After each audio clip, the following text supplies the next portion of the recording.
Sadashivasamarambam Shankaracharya Madhyamam Asmadacharya Paryantam Vande Guru Paramparam Ishvaro Guratmeti Murtibeda Vibhagine Vyomabda Vyapta Dehaya Dakshinamurtaye Hanamaha Sava Vedanta Sedanta Gocharam Tamagocharam Govindam Paramanandam Satguru Pranatoshmaham Om Om Shanti Shanti Shanti Om Namastê. Bem-vindo todos. Beleza do Gita, capítulo 13. Deixa eu abrir o texto correto aqui. Olha, há muito tempo que eu não faço essa pergunta para vocês. Alguém tem alguma questão para ser apresentada, alguma dúvida? Alguém gostaria de iniciar o satsang com uma pergunta, uma questão, uma dúvida?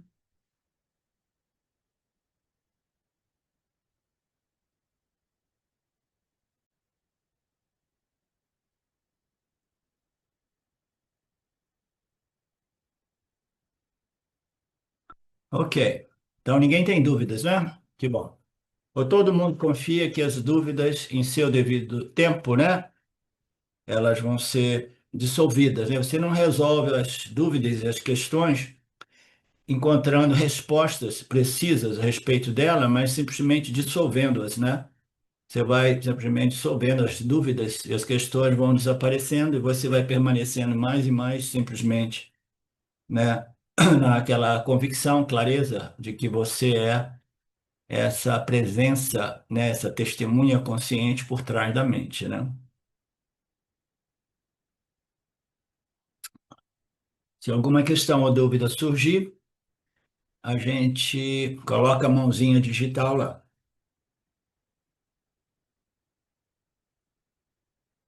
Então, nós vimos. Por que que não está mexendo isso? Aqui. Nós vimos na aula de ontem, né? O desenvolvimento do verso 8, a segunda parte do verso 8, que é um verso muito bonito, né? Bacana, que desdobra todas aquelas aspectos das qualificações necessárias para o autoconhecimento que foram apresentadas como virtudes, né?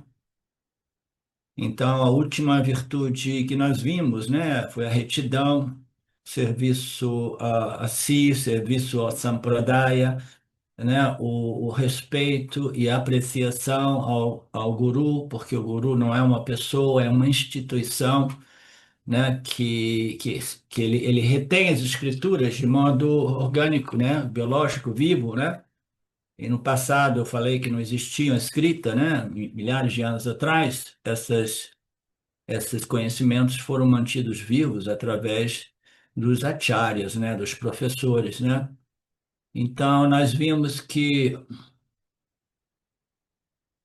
nós precisamos desenvolver uma personalidade bem integrada, né, de modo a não sofrermos de esquizofrenia de personalidade, digamos assim, né? Então, precisa ser harmonizada, alinhada, os diversos centros, né, do nosso corpo sutil precisam estar sintonizados, harmonizados uns com os outros, de modo que a gente não experimente uma certa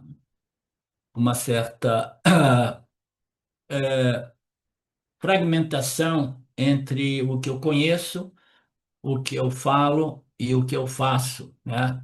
Então a gente precisa ser alinhado nesse sentido. E para isso nós precisamos que todas as funções do corpo sutil estejam também bem integradas, desenvolvidas de tal modo e integradas em equilíbrio, né? Então o meu centro intelectual, o meu centro de memórias, o meu centro emocional, a mente, né? A minha capacidade de discriminação. Então tudo isso precisa estar, né, disposta, né, geometricamente, como James costumava dizer, de tal modo que a gente permita que cada um desses centros operem em suas próprias áreas. Você não pode pedir para o seu sistema de memória fazer uma discriminação ou uma determinação importante. E você não pode pedir para o seu centro emocional também fazer uma determinação ou uma discriminação ou um discernimento importante, uma capacidade, uma decisão cognitiva, né? Então você precisa de quê? Você precisa de apresentar essas questões ao seu intelecto, né? Então, cada um desses centros precisa estar em seus devidos lugares, operando, né? Operando devidamente, né? Como nós vimos, as pessoas mais emocionais, que foi visto naquela passagem do verso que coloca que as personalidades femininas são um entre outros obstáculos, porque uma mente feminina é uma mente, em geral, mais emocional. E uma pessoa muito emocional é sujeita a um comprometimento, né, do Viveka Shakti, porque o aspecto sentimento, emoção, né, sensação, emoção, ela está mais desenvolvido e a pessoa ela não submete aquelas impressões emocionais. Então, fazendo um passinho para trás, quando a gente vive, a gente está entrando em contato com o mundo dos objetos de experiência. E o mundo dos objetos de experiências, eles se referindo a objetos de experiência, eles produzem uma reação emocional nossa, tá? Então, o primeiro contato que a gente tem com o campo é um contato emocional, né? Então, a emoção quase sempre ela é fundamentada no que eu gosto e o que eu não gosto, o que eu considero ser favorável ou desfavorável. Então, é atração ou repulsão a respeito desses objetos experientes. Então, primeiro contato produz uma reação emocional. Então, essa reação emocional, quando ela é muito excessiva, né, muito forte, ela faz de modo que o indivíduo responda àquele estímulo do campo a nível emocional. E a gente sabe que uma resposta a nível emocional é um problema, né? Porque a gente perde a discriminação quando nós sofremos aquilo que o Swami coloca em analogia, né? Quando você está muito emocional, a temperatura sobe, né? Quando a temperatura sobe, você está gastando energia como temperatura, produção de temperatura, né? De heat, calor, e está perdendo a energia a nível de Viveka Shakti, porque você está criando o quê? Aquecimento emocional. Então, responder a partir daquele estado não é uma coisa sadia, né? E em uma pessoa que tem um corpo sutil, uma mente muito bem geometricamente equilibrada, etc., ela sabe que as emoções são importantes, você não quer suprimir as emoções da experiência humana, né? Mas você precisa de deixar as emoções sentirem, aí a emoção, o centro emocional, a mente precisa apresentar aquele contato que vem sempre com uma sensação, um sentimento ou emoção, você submete aquilo ao intelecto, que é o nosso Lorde Supremo, né? Aquilo, a joia, né? Viveka Chudamani, a joia suprema, né? do Vedanta, né? Me esqueci como é que é o título. De Joe. É o Supremo do Joe discernimento. não, Crown, a pérola, né? A pedra, ou como é que se diz? The Jewel, Joia. a joia suprema da coroa do rei, entendeu? Então, essa discriminação é aquilo que existe de mais elevado. E, naturalmente, as pessoas com personalidade femininas, elas tendem a dizer que o quê? Eu tive uma pessoa que passou um tempo aqui comigo, é a mesma batida, a mesma coisa de 20 anos atrás, de 10 anos atrás, pessoa que eu conheço há 40 anos, 50 anos. Não, não, a minha vida é guiada pelo meu sentir. Então, isso aqui é uma dessas bobagens que a gente vê por aí, né? As pessoas valorizam o sentir, né? Sem compreender o que é o sentir, né? Sentir é uma sensação que você tem toda vez que você entra em contato com um objeto de experiência, e essa sensação vai ser de gosto ou desgosto ou de indiferença. Sentir é isso.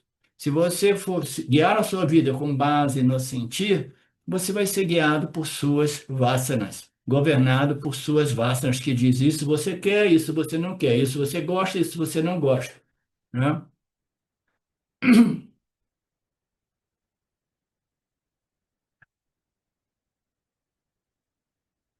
Portanto, o alinhamento desses centros é muito importante para que a gente possa ter uma personalidade integrada, é, e não uma personalidade desintegrada que o Swami colocou como sinônimo de uma personalidade destruída do ponto de vista espiritual.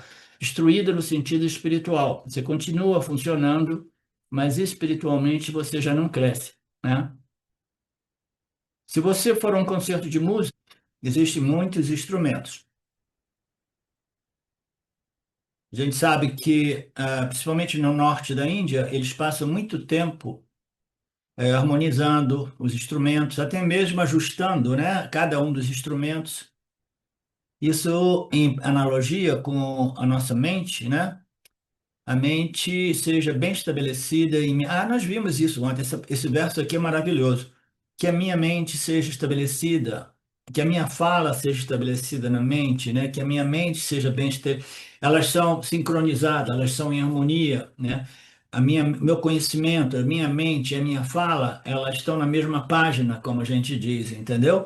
Então, eu me sinto harmonizado comigo mesmo, né? Eu não me sinto uma pessoa fragmentada ou esquizofrênica que pensa uma coisa, fala uma outra coisa e faz uma outra coisa ainda mais diferente das anteriores, né?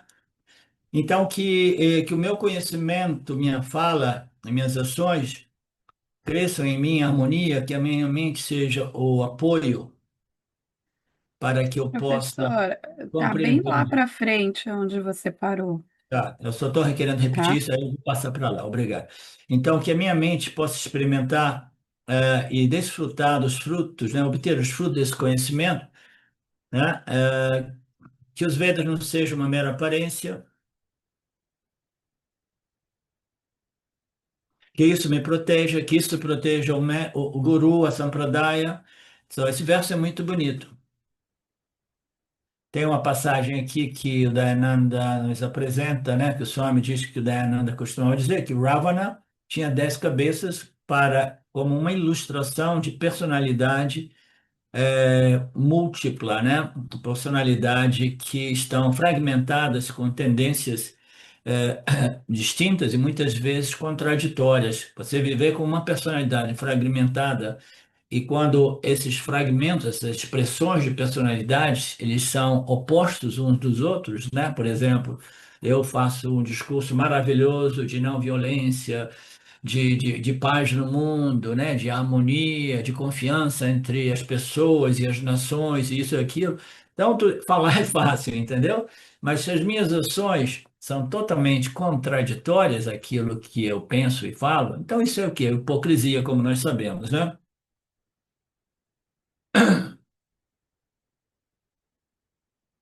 Ok, então eu vou passar para onde nós terminamos. Nós vimos que existe um pramana que nos permite obter este Atmayana.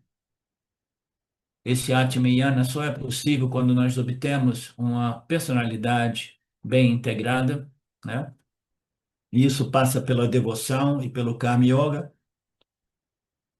E esta integração do corpo, mente, sentidos, principalmente do corpo sutil, da mente, em suas funções, é necessário para que a gente possa obter esse autoconhecimento, que não pode ser obtido através dos órgãos dos sentidos e do intelecto, das inferências do intelecto. Este, este autoconhecimento só pode ser obtido através de um pramana, através de um meio de conhecimento que não é nenhum dos órgãos dos sentidos. Nós vimos isso muito minuciosamente. Eu sugiro a vocês que não estiveram aqui ontem que vejam essa aula de ontem, tá? Então, esse órgão dos sentidos, o sexto sentido, ou o terceiro olho, né? É o conhecimento revelado por Ishvara, não simplesmente originado, obtido por seres humanos, entendeu? Porque qualquer conhecimento, o que que distingue o professor de Vedanta da maioria desses professores por aí, tá? Qualquer ensinamento de natureza espiritual que seja um ensinamento de um professor, e o professor diz, esse é o meu ensinamento, entendeu? Ele é limitado, ele é defeituoso, ele é falho, tá? Por quê? Porque o intelecto humano não tem a condição de realmente elaborar sobre a real natureza da realidade, a real natureza do ser. Tá? O intelecto é muito, muito limitado, cheio de viés, cheio de vássanas, cheio de vaidade, orgulho. Qualquer conhecimento que seja de um indivíduo, de uma pessoa, produzido ou originado dos meus insights pessoais, eles vão ser conhecimentos muito limitados, né? E não somente isso, eles são incapazes, né, de compreender realmente por si, né, a natureza do ser, a natureza da realidade, né? E nós vimos diversas analogias comparando um órgão dos sentidos com o outro, né? Então, qualquer pessoa, este é o meu ensinamento, ele extraiu o ensinamento a partir das experiências sensoriais e as inferências intelectuais e daquilo que ele leu, cópia e paste, cópia e cola, cópia e cola. Quando você vê essas pessoas estão por aí falando de coisas que são todas elas fundadas na experiência humana, que é baseada na percepção sensorial e na inferência, e não só minha própria, mas de toda a galera que está fazendo a mesma coisa, tentando apresentar os meus ensinamentos, etc, etc. Então, é limitado, né? Muito limitado. O que distingue um professor realmente, né, de Vedanta é que ele não tem o seu próprio ensinamento, né? Ele simplesmente ensina esse corpo de conhecimento, que pode ser, em analogia, comparado com o terceiro olho, o olho da visão da realidade, né? Ou como um sexto sentido, tá? E esse ensinamento não foi produzido por nenhum ser humano a partir de quê? Percepção sensorial e inferência intelectual, nem mesmo por um grupo de pessoas que, nos dias de hoje, todo mundo joga essas noções na internet, aí a gente vai lá, ouve isso e a gente começa copiando e colando, copiando e colando. Quando você vê, você fala assim, não, essa é a minha sugestão, essa é a minha proposta, eu vou abrir a minha loja digital e eu vou me tornar um professor, né? Então, os Vedas e o Vedantas, os Upanishads, são escrituras que foram reveladas diretamente dessa inteligência suprema como leis e princípios, né, éticos, morais, psicológicos e kármicos que são revelados para os seres humanos para que eles possam crescer, né, e obter o conhecimento que liberta o indivíduo desta condição crônica do samsara, né, a dor psicológica humana.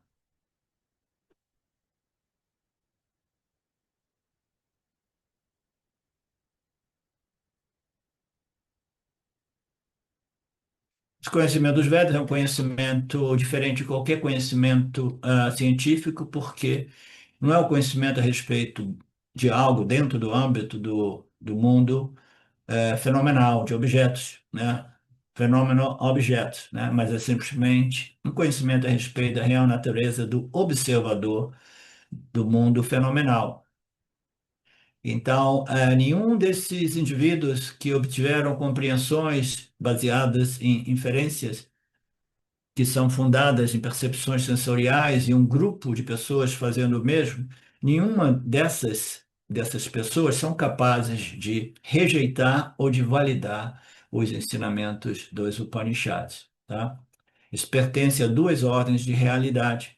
Do mesmo modo que a audição não pode validar, né, ou rejeitar os olhos em sua capacidade de ver. Você não pode usar a audição para julgar um outro canal sensorial, tal qual a visão, né?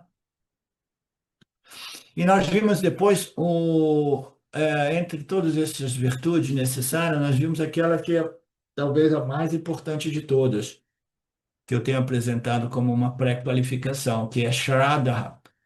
Então, como é que você vai desenvolver uma confiança nessas escrituras? Entendeu? Do mesmo modo que eu tenho confiança nos meus órgãos do sentido. Eu tenho os órgãos dos sentidos, eu nunca questiono eles, né? Eu não vou desafiar meu olfato me dá como um dado, entendeu? Ou esqueci acesa, a coisa lá está queimando, né? Aí quando eu sinto o cheiro de queimado, eu não desafio esse órgão sensorial. Eu tenho total confiança, eu vivi com ele nos últimos 70 anos, né? Então, como é que a gente vai desenvolver uma confiança nos Vedas, tal qual a confiança que nós temos nos órgãos dos sentidos, né? Essa confiança é muitíssimo desenvolvida, é difícil de ser desenvolvida, é a barreira mais difícil, né?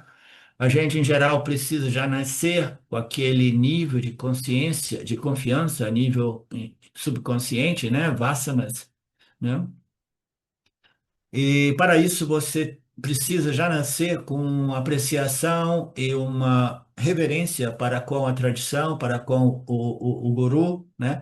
Tudo isso deve ser parte de uma cultura. É por isso que dizem que o melhor modo para você, né, crescer mais rapidamente espiritualmente, no passado se dizia isso, é já nascer na Índia, né? Então, tinha um amigo meu que brincava comigo na época, que desde o início, quando eu me associei com o meu primeiro guru, que eu não posso dizer o nome, né? Tinha um amigo meu italiano e eu dizia, não, não, eu estou aqui por causa de meditação, eu quero a iluminação, isso e aquilo. E ele dizia assim, Nagarjuna, você já ouviu dizer de uma pessoa brasileira que se iluminou? Isso não existe, cara, né? Não existe, isso é ficção. Você precisa nascer na Índia, entendeu? Ninguém consegue se iluminar a menos que você nasça na Índia. Então, esse é um conceito devido a que a cultura indiana é uma cultura muito conduzente, né, para este desenvolvimento espiritual, né? Então, desenvolver esta confiança nas escrituras, tal qual a confiança que nós temos nos nossos sentidos, né, nos nossos canais sensoriais, é muito difícil, né? Mas é extremamente importante, facultativo, indispensável, né? Para a gente desenvolver esta confiança nos Vedas, a gente precisa de desenvolver muita purificação, muito refinamento, pureza no nível externo é uma coisa, uma pureza interior é uma outra, né? Então eu falei para vocês ontem uma coisa que eu acho muito relevante, que o Swami não cita nessa passagem, na verdade eu não lembro de ter ouvido ele falar sobre isso. A gente vai desenvolvendo Shraddha, não uma Shraddha, uma confiança cega, a gente vai desenvolvendo essa confiança na medida que a gente vai colhendo os frutos iniciais desse processo vedântico, tá? A gente vai colhendo, vai colhendo, vai colhendo, e a gente vai sentindo o melhoramento, né, do corpo-mente, e aí a gente vai desenvolvendo a confiança de que esse autoconhecimento devidamente, né, internalizado, né, ele pode realmente resolver de uma vez por todas essa problemática psicológica, né, humana, que é o sofrimento humano, né? Então, é assim que desenvolve a Shraddha. A Shraddha não pode, não deve ser desenvolvida cegamente, ela precisa ser desenvolvida através da nossa submissão aos ensinamentos, né, expostos pelo Guru, o mínimo de confiança. A gente confia, mas a gente confia por um período de tempo, para depois a gente rever aquela confiança e definir se eu quero continuar confiando nesse processo ou não, né? A maioria das pessoas interrompe o processo por falta de confiança, e às vezes a falta de confiança, infelizmente, é porque as pessoas não conseguem realmente colher os frutos, né? Depois de 6 meses, depois de um ano, aí elas acabam dizendo, não. Isso não é para mim, né? Muitas vezes as pessoas dizem, não, isso Vedanta não funciona, é uma filosofia, e aquelas pessoas mais honestas, né? Elas dizem, não, eu talvez não esteja realmente qualificado para o Vedanta. Eu já tive pessoas que me diziam isso claramente, tá? Então, o Swami está falando que para que essa capacidade, em relação a esse meio de conhecimento, essa confiança, né, essa dedicação se desenvolva, eu preciso de fazer uma limpeza inicial A limpeza pode ser feita a nível externo e interno, né?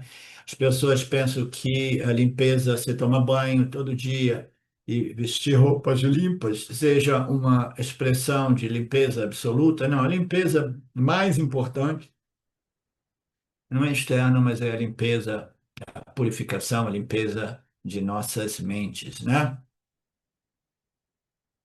Ok? A limpeza externa, elas são relativamente fáceis de serem obtidas, né? Em geral, as pessoas que vivem em ambientes muito sujos ou impuros, caóticos, aquilo ali é um reflexo de uma mente impura, de uma mente caótica também, em geral, né?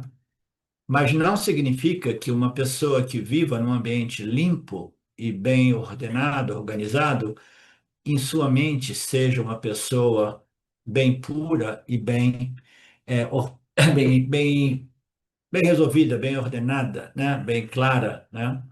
Essa pureza interior é o mais difícil, é aquilo que é mais sutil do que a limpeza externa, como eu às vezes digo. Uma doença, quando ela se expressa a nível fisiológico, ela às vezes é desafiante, mas é muito mais fácil de ser revertida do que uma doença mental, né? A doença mental, quando chega em determinado extremo, eu vi isso com meu irmão, em outras pessoas observando, e algumas pessoas continuam também a funcionar na sociedade, tomando essas drogas psíquicas pesadas, né? Mas elas não precisam, elas não viram realmente, não endoidam realmente, tá? Mas permanecem funcionais, mas num nível muito baixo, tá? Espiritualmente são destruídas, porque a mente, que é o instrumento primário, ela foi destruída através do processo que o Swami descreveu para a gente como uma falta de integração das funções do nosso corpo sutil, né? Então, nós estamos interessados, acima de tudo, na limpeza, na pureza a nível mental, no nível do pensamento, no nível das palavras, né? Eu preciso ter uma mente saudável. A higiene mental é muito superior à saúde ou higiene física. Então, nós precisamos saber quais são as virtudes ou os esforços que eu posso fazer para desenvolver esta saúde mental. O Vedanta aborda isso o tempo todo, usando palavras, termos, contextos diferentes, mas a chave de tudo é o desenvolvimento desta preparação, desta purificação, deste refinamento, que leva tempo. Então, nós sabemos que cada uma dessas virtudes, elas ocorrem de mão dadas com seus opostos, né? A rimsa existe, né? Exatamente de mão dadas com Himsa, né? A não violência com a violência. Então, como nós sabemos, essa ordem aparente, ela é sustentada por todos os pares opostos, né? Então, a higiene física com a anti-higiene física, a higiene mental, né, ela existe em contrapartida à anti-higiene mental, né? Então, para que eu possa desfrutar de uma mente saudável, que é indispensável, o físico também é bom que esteja saudável, é importantíssimo que esteja saudável também, senão a mente fica mais fraca também. Então, nós precisamos de desenvolver essas virtudes como prescritas nesse capítulo 13. A próxima virtude apresentada por Krishnaji é força de vontade e perseverança. Antes nós vimos que era o quê? A tolerância e a paciência, né? Tolerância e a paciência, muito importante. Você tem que ser capaz de lidar com os parámetros muito adversos sem se perder emocionalmente e comprometer a sua faculdade de discernimento, né? E agora nós estamos falando de força de vontade e perseverança. São duas qualificações, duas virtudes, né? Duas disciplinas importantíssimas a serem desenvolvidas, né?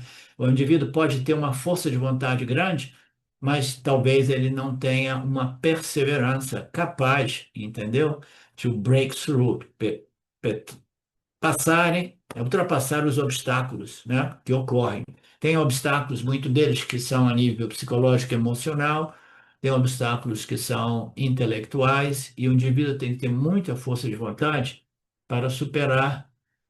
São vássanas depositadas no corpo causal, tendências, né, que comprometem e impedem o nosso desenvolvimento. Então, essa força de vontade tem que estar muito presente, né? E ela tem que ser uma força de vontade contínua, constante, né? Sistemática, né? É o que nós, o Vedanta e o Swamiji nos diz, né? Esse processo vedântico, ele é consistent, é sistemático, submissão e estudo das escrituras com a ajuda de um guru competente. Então tem que ser feito quando? Sempre, né? Sempre até quando, não importa, né? Depois, quando esse conhecimento está realmente bem estabelecido, você não precisa mais de fazer esforço. Porque o conhecimento, quando uma vez ele é muito bem estabelecido, ele permanece já depositado na sua mente inconsciente, te protegendo o tempo todo, entendeu? Sempre que ocorre uma coisa, você lembra que tudo isso é mítia, tudo isso é uma sobreposição. Na pior das hipóteses, esse corpo talvez morra, e se esse corpo morrer não é o problema, porque o corpo é somente um aspecto da minha natureza inferior. Eu compreendi e me estabeleci em minha natureza superior, eu vivo a partir deste senso de identidade, eu sou a consciência infinita e ilimitada. Então, esses conhecimentos, quando estão prontos, bem definidos e bem retidos, né, estabelecidos, eles estão lá. Quando a gente precisa, deu encrenca, a gente lembra disso assim, ok, né? Tudo isso é simplesmente uma ordem aparente que se reflete dentro de mim, essa consciência que se manifesta aqui como o princípio testemunha, né? Antes dele se tornar esse princípio testemunha, Chaitanya, antes desse princípio testemunha se tornar uma entidade que experimenta e conhece, né? Força de vontade. Qualquer busca, qualquer coisa que queiramos atingir, obter, depende de muita perseverança e força de vontade, porque os obstáculos são muitos, né? Obstáculos e retrocessos. A gente às vezes pensa assim, nossa, agora azedou tudo, né? Eu, eu investi aqui, investi ali, perdi quase tudo, né? Então, não somente eu tive obstáculos, mas eu tive que um retrocesso enorme, né? Agora eu tenho que proteger o capital foi muito reduzido, né? Por exemplo, né? Então, tudo isso é parte do caminho, em qualquer desses campos de desenvolvimento, até no desenvolvimento material. E o Swami me disse, não somente existem obstáculos reais, mas existem obstáculos imaginários.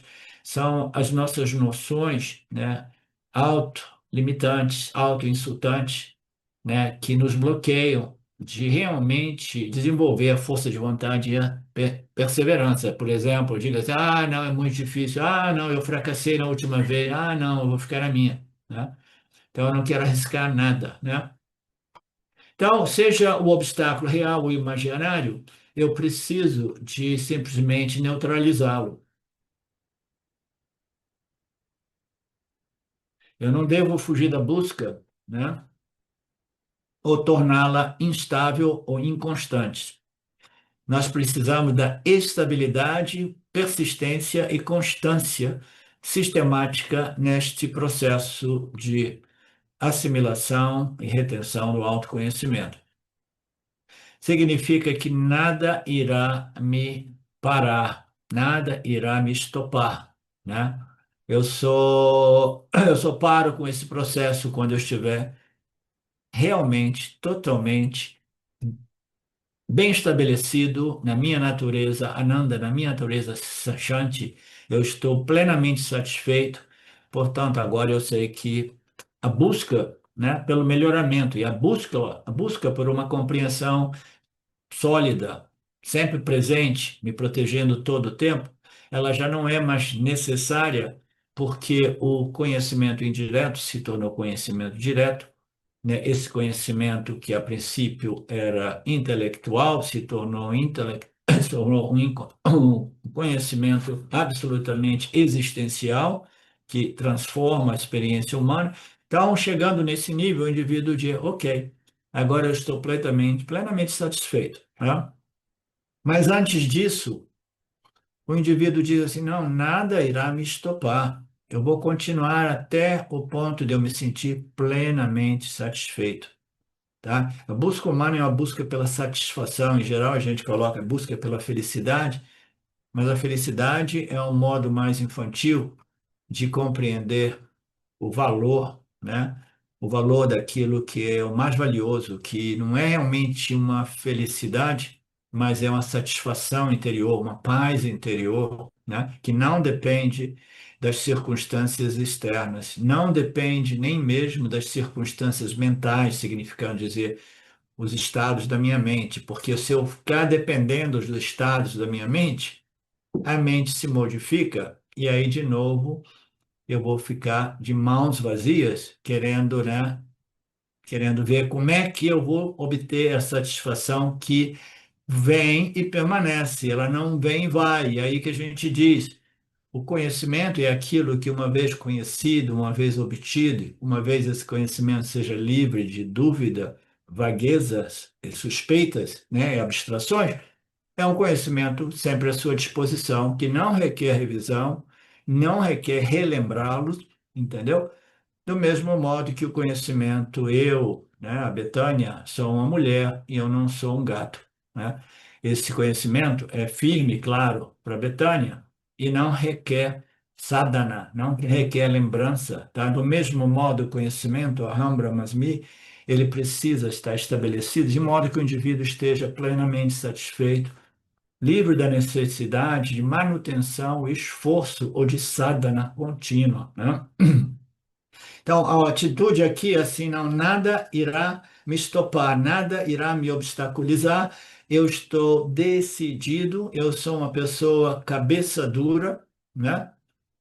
Nada irá mudar a minha direção. Eu só vou terminar, seja nesta vida ou na próxima, quando eu estiver plenamente satisfeito. E o Swami fala aqui numa outra passagem que existem pessoas que evitam, né, os empreendimentos da vida, né, os desafios da vida, né, porque eles temem o fracasso, eles sabem que existe competição, obstáculos, e eles temendo o fracasso, eles nem iniciam esse processo, tá? Ou se eles iniciam no primeiro obstáculo, eles abandonam, né? Swami aqui usa uma palavra forte, né? Às vezes o Swami deixa escapar umas palavras fortes assim. Em geral, ele é muito gentil, ele fala, são pessoas medíocres. Não, são pessoas com uma limitação, né? Uma limitação e uma vássana de fracasso, né? Que o fracasso é uma coisa que acaba com o senso de autoestima do indivíduo, né? Tem pessoas que têm aquela sensação, já vêm com essa vássana e elas, sabendo que dói muito o fracasso, né? E ser visto como um fracasso, né? Na sociedade, então elas falam, não, não, eu não quero entrar nesse jogo da vida, não. Eu vou ficar na minha, vou viver uma vida bem tamásica, né? Vou arrumar um empreguinho público, talvez, ou eu vou simplesmente me tornar um sadhu indiano e viver pelas ruas da Índia recebendo a doação de uma refeição por dia, alguma coisa assim, né? Mas existem aquelas pessoas mais rajásicas e mais satívicas que elas não aceitam nenhum obstáculo como intransponíveis, né? Nenhum obstáculo poderá me impedir de alcançar o meu objetivo. Então, isso é uma coisa que a gente já nasce dentro, tá? Vocês lembram eu ter compartilhado com vocês que no meu processo, bem antes do autorreconhecimento, eu dizia para mim mesmo, não importa quantas vezes eu caia, não importa quantas vezes, na época eu me referia, quantas vezes eu venha trair esse conhecimento que só existe a consciência, eu sou a consciência, eu sentia dentro de mim como se eu estivesse traindo aquilo que eu sei, aquilo que eu conheço, né? Não importa quantas vezes eu caia, não importa quantas vezes eu venha trair esse conhecimento, eu me levanto e continuo, porque este é o meu objetivo nesta vida. Então, essa clareza, ela já nasce com muitos de nós, tá? Mas ela pode ser desenvolvida também. Tiro frio na mão. Nietzsche, Katakam. Aquela pessoa mais fraca, né? Ela tem tanto medo do fracasso que ela fica paralisada e ela não realmente se engaja, né, com os processos da vida. A vida é oferecida a nós assim, ó, você tem um instrumento aqui, tem 5 canais de percepção, tem o intelecto, estou jogando aqui os Vedas para você como um manual, né, um manual de uso, né, e agora você tem que interagir com o mundo, né, e fazer o melhor que você pode para desenvolver sabedoria, extrair sabedoria das suas experiências, das suas inferências intelectuais. Então, este é o jogo da vida. Aí a pessoa que é extremamente tamásica diz assim: ah, mas eu não quero jogar, não, eu quero ficar em casa, eu quero isso. A pessoa vai numa deprê, vai no tamoguna, né? Ela tem medo do fracasso. Essa é a primeira categoria. A segunda categoria é aquelas que começam, mas no primeiro obstáculo elas abandonam o processo. Swami chama essas de medíocres, né? Se essas são medíocres, ele fala 2 vezes.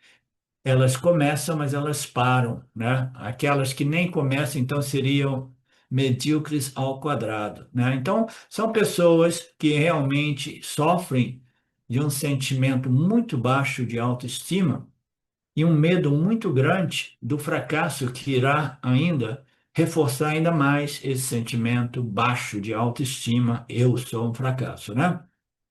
Então, quais são as pessoas mais qualificadas, as pessoas mais elevadas, assim ditas superiores aqui, né?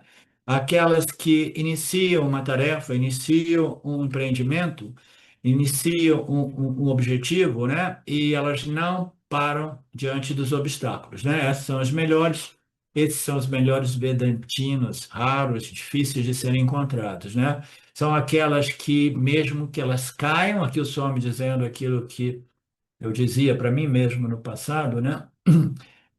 Elas caem, mas elas se levantam novamente, elas têm uma resiliência enorme, elas caem e se levantam e continuam. É um trem que não pode ser estopado.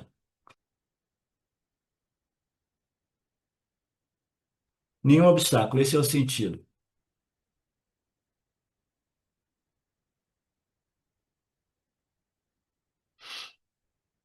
Aí o Swami fala para destacar esse valor, né, dessa resiliência, essa força de vontade, essa perseverança. Ele cita uma passagem aqui de um texto vedântico sobre Ganga Avataranam. É a história de Samudra, uma história purânica de um oceano leitoso, um oceano leitoso com muitos obstáculos para chegar lá, né? Eu não tenho nenhum conhecimento deste Purana, então eu simplesmente me omito, né, de fazer qualquer comentário. Essa é uma virtude. A virtude nós compreendemos já e ela é principalmente, absolutamente indispensável para aqueles de nós na busca da elevação espiritual, aqueles de nós no caminho da elevação espiritual. O próximo, a virtude, então, é o que? O autodomínio, né? Então, nós falamos a perseverança, né? A força de vontade, a resiliência e agora o autodomínio, a autossugestão, os gurus dos meus próprios equipamentos ou instrumentos. Então, eu tenho que ser um mestre, nós temos que desenvolver uma maestria a respeito dos nossos canais de recepção, os 5 sentidos, e os nossos canais de ação, os 5 instrumentos de ação, tá? E temos também que desenvolver uma maestria, mais tarde talvez ele venha a tocar nisso, a respeito da mente, tá? E o intelecto também.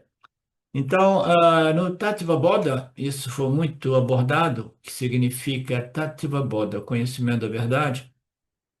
E nós somos apresentados com 17 órgãos, os 5 órgãos dos sentidos, nós vimos no pôster. Aqueles de vocês interessados naqueles posters que ontem ficou aqui atrás de mim, Marcelo, nós temos ainda na página Facebook? Penso que sim, né? Deve ter, senão qualquer coisa eu tenho baixado no, eu posso postar. Se você postar no grupo é legal. Aqueles de vocês que quiserem dar uma repassada ou que pela primeira vez estejam entrando em contato com esses posts desenvolvidos por James Watt e seus discípulos, né? Eles ajudam, tá?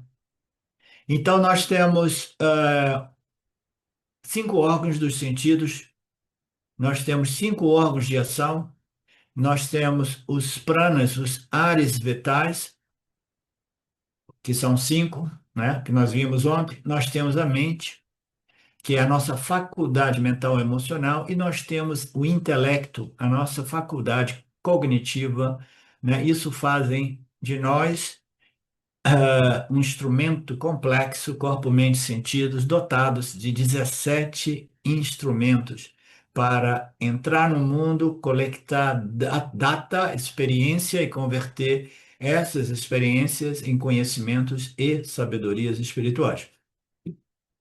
Esses instrumentos estão à minha disposição. A questão é, eu vou ser o mestre desse equipamento complexo, né? Eu vou ser o mestre desses 17 instrumentos, ou eles serão o meu mestre, né? Eu vou ser um escravo de tudo isso, ou eu vou ser o mestre de tudo isso? Maestria, simplesmente, é ser o mestre desse instrumento de conhecimento barra experiência, que aqui é muito ilustrativamente apresentado como 17 instrumentos, tá? Sob o nosso controle, preferivelmente.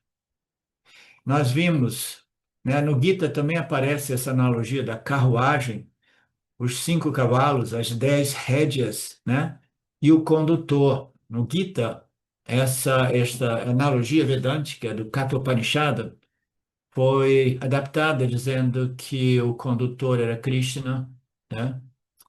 E o complexo, a carruagem como um todo representa Arjuna, né? Só que Arjuna, vendo a sua limitação, ele se rendeu, né, ao Guru.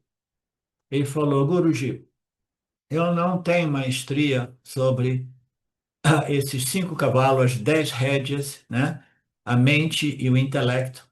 A minha Viveka Shakti está comprometida porque eu me tornei emocionalmente perdido, né? Sentimentalmente perdido com a problemática lá, né? Portanto, ele se rendeu ao guru e falou assim: você, por um período de tempo, você vai simplesmente ser o mestre desta carruagem, tá? Então, Krishna estava ali simbolizando o quê? O intelecto de Arjuna, que ainda não era capaz de administrar a maestria desses 17 canais deste instrumento, né, que nos permite experimentar e conhecer e discriminar, e etc, etc. Tá? Então, os cavalos são os órgãos dos sentidos, as rédeas que controlam são a mente com os 5, né, com os canais os cavalos são os órgãos de sentido, as rédeas que controlam são como a mente, né? Os órgãos de sentido, as rédeas são as mentes. Eu esqueci, as 10 rédeas significam, mas em geral as 10 rédeas significam os cinco órgãos sensoriais e os 5 órgãos de ação, né? Os cavalos seriam. Bom, agora eu fiquei confuso aqui, porque no Gita eu tenho que revisar isso. Você lembra, Marcelo, por acaso? Ou alguém entre vocês? Não, eu acho que é do jeito que ele falou aí. Só que tem lugar que está mais especificado, né?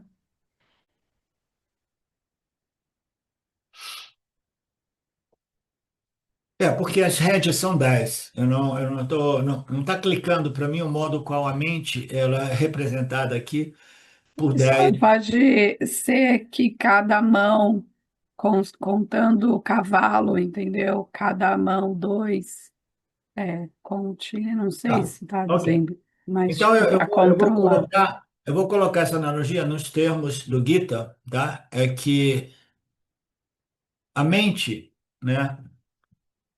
Não, mas aí ainda assim, porque a mente é o princípio coordenador integrador dos 5 órgãos dos sentidos e dos 5 órgãos de recepção, de ação, de recepção e ação. A mente é que integra tudo isso, que coordena tudo isso, né? O intelecto é comparável ao nosso poder discriminativo, né? Os cavalos são como os órgãos do sentido e as rédeas que controlam são como a mente. Ok. Vou ter que dar uma ouvida de novo nesta passagem para ver se clica para mim, ouvindo ele falar isso em inglês.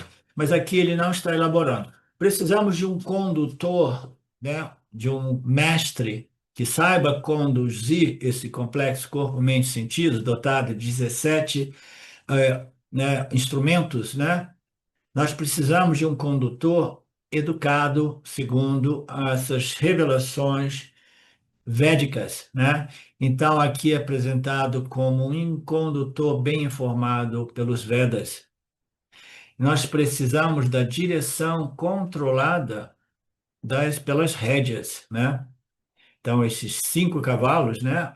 Nós vamos direcionar as nossas vidas, né? Deixa eu ver se aqui um condutor informado da direção da minha vida, né? Hum. Os cavalos devem ser domesticados e obedientes, naturalmente. Se você tiver alguns cavalos selvagens, você não tem harmonia entre eles, né? Então,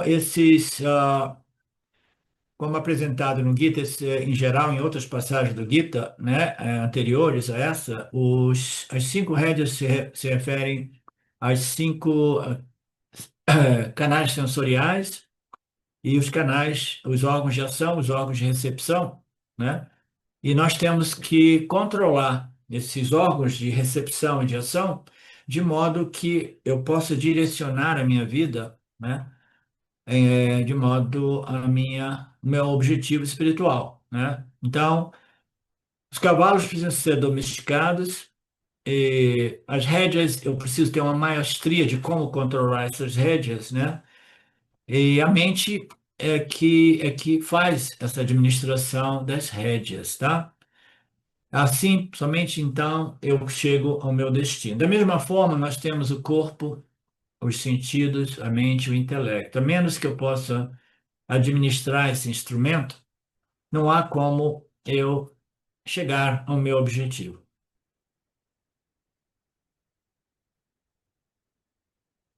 Essa empresa aqui não significa uma empresa do ponto de vista de business, né? A empresa aqui é um empreendimento, né? O meu objetivo, tá? Que no inglês também eles usam essa palavra nesse mesmo sentido. Então, na ciência da gestão, qual é a primeira lição?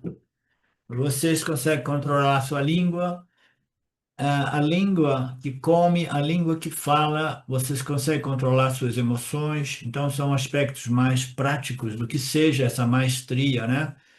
É parte daquelas disciplinas necessárias para a gente desenvolver uma mente mais pacificada, a gente controlar os nossos pensamentos, as nossas palavras e as nossas ações, emoções. Se eu não consigo controlar, como posso esperar de controlar outras coisas, né? Então, o Swami diz que você precisa começar com uma autossugestão, né? Que significa domínio. Tá? O complexo corpo-mente, não, ele usa uma palavra aqui, o Atma, Atma Vinigraha. O Atma significa o corpo sutil e não simplesmente o Atma absoluto. Aqui se refere ao complexo corpo-mente, né? Vinigraha significa domínio. Então essa autogestão é chamada de. Então ele está colocando aqui que para isso você tem que iniciar com uma autossugestão, tá? Essa autossugestão seja talvez um pensamento de que eu sou capaz de purificar e de administrar e de, com maestria, governar este instrumento de conhecimento, experiência, né? E em oposição a qualquer noção, né, que seja contrária, que diga assim, não, é melhor nem tentar, que vai ser um fracasso, etc, etc. A gente faz uma pausa de 10, a gente volta já já. Tá? Eu vou dar uma lida de novo nisso aqui para ver se aquela coisa ali daquela analogia clica melhor para mim. Om Purnamada Purnamidam Purnamudachyate Purnasya Purnamadaya Purnamevavashishate Om Shanti Shanti Shanti Om Shwaram Namaste